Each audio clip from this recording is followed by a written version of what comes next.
Uji që nuk pastron gjithçka, bia e mbylli derën pas vetes me kujdes, sikur edhe zhurma më e vogël të mund ta tradhtonte. Shtëpia ishte e qetë, një qetësi e rëndë që nuk të jepte paqe, por ndjesinë se diçka ishte gati të shpërthente. Vëllai i madh nuk ishte më aty. Dënimi i saj kishte mbaruar vetëm në letër, në shpirt, ajo ende ndjente peshën e fjalëve të tij, banjoja ishte e mbushur me avull. Uji rrite, duke krijuar atë zhurmën monotone që të bën të humbasësh mendimet.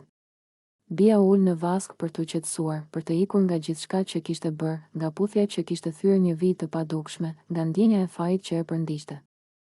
Ajo nuk po kërkonte askën. Nuk po mendonte për pasojë. Thjesht donte të fshinte nga vetja gjithçka që ndjente, por disa gjëra nuk fshihen me ujë. Limi ishte në korridor. Kishte ardhur pa plan, pa menduar gjallë. Puthja e asaj dite i ishte ngulur në mendje si një plagë që nuk mbyllet. Nuk e dinte pse po ecte drejt banjos, vetëm e dinte se po shkonte. Kur pa dritën e ndezur dhe dëgjoi ujin, ndaloi për një çast, aty u ndodh momenti i gabuar, ai qëndroi. Nuk hyri. Nuk foli. Vetëm kuptoi se po shkelte një kufi tjetër, më të rrezikshëm se i pari. Dhe megjithatë nuk u largua, në atë hapësirë të vogël, pa fjalë dhe pa veprim të qartë, u ndërtua diçka e gabuar, jo nga ajo që ndodhi, por nga ajo që duhej të mos ndodhte, dhe diku tjetër, Alba po vinte, ajo nuk e dinte pse kishte vendosur të kthehej. Një ndjesi e brendshme e kishte shtyr, ajo ndjesi që nuk gabon kurrë. Zemra i rrite fort, sikur po e paralajmëronte. Kur hyri në shtëpi, ndjeu menjëherë se diçka nuk ishte në rregull, shurma e ujit. Heshtja e tepërt. Prania e limit aty ku nuk duhej të ishte, Alba ndaloi në mes të korridorit. Nuk bërtiti. Nuk foli. Vetëm kuptoi, dhe ajo kuptim me theu, nuk ishte nevoja të shite më shumë.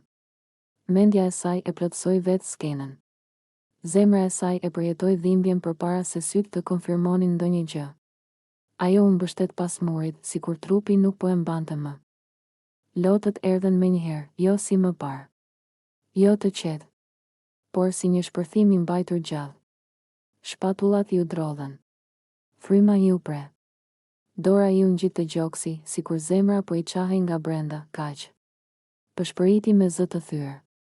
Kaq pas ka qenë gjithçka, ajo mendoi për netët kur e kishte pritur. Për ditët kur e kishte mbrojtur.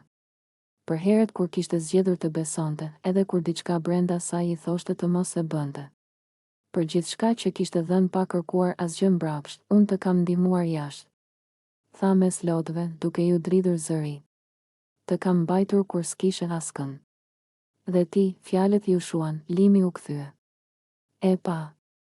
Dhe në atë moment e kuptoi plotësisht peshën e asaj që kishte bërë, jo vetëm me veprime, por me mungesën e ndalimit. Ai hapi gojën për të folur, por Alba ngriti dorën, mos, tha ajo. Një fjalë e vetme. E mjaftueshme, sytë e saj ishin të kuq, të fryrë nga lotët. Por brenda tyre kishte diçka tjetër tani, qartësi. Një qartësi e dhimbshme, por e vërtet, më dhem më shumë heshtja jote se çdo gjë tjetër, vazhdoi ajo. Më dhem që nuk më zgjodhe. Që nuk e mbylle derën. Që nuk u largove, ajo u kthye ngadalë, me hapa të rënë.